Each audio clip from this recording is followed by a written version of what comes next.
King County Prosecutor Dan Satterberg says this disparity has only grown larger since the pandemic. In all, 16 people lost their lives to gun violence since January. And as Q13 Steve Kiggins explains, those numbers do not include a teenager gunned down over the weekend.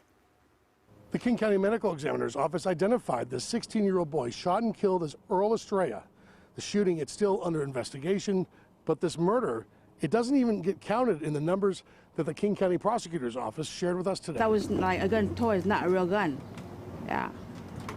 Until I went outside and I see the ambulance. This woman lives next door to the violent shooting that killed a young boy last weekend. One bullet flew through her window. Miraculously, nobody else was hurt. She's too afraid to show her face. Said she used to babysit Earl, and she's heartbroken. That's the baddest, worst day of my life. Violence is an act of desperation. King County Prosecuting Attorney Dan Satterberg says that desperation's growing. His office has compiled gunfire and gun violence data since 2017.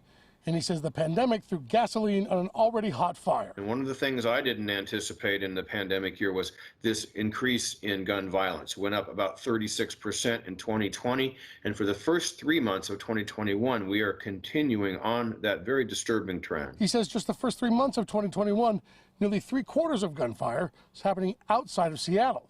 The shootings and victims noted by dots on this map. Already this year, 16 have been killed, and more than 250 incidents of gunfire has been reported. And the majority of those victims are black and African American men. And the violence is happening in areas seeing increasing poverty. Satterberg says collecting this data helps county leaders choose where to invest public dollars for public good. The county council just appropriated $2 million to begin to work with community nonprofit groups who will go out and contact people who are most likely to be involved in gun violence. And this is why the criminal legal system continues to fail over and over and over again. Sean Good runs Choose 180.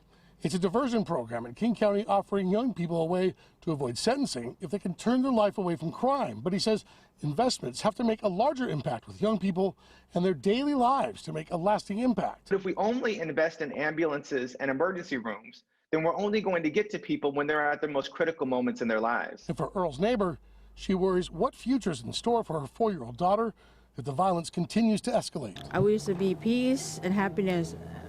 Everybody get along, you know. SPD is still yet to release any information about a possible motive or even a suspect description in the shooting. Public Affairs Office told me it's still very much an active and ongoing investigation. In fact, detectives, they're still looking into it, and they need your help. If you have any information about this case, you're asked to call SPD's Violent Crimes Tip Line. Their number is 206-233-5000. Steve Kiggins, Q13 News.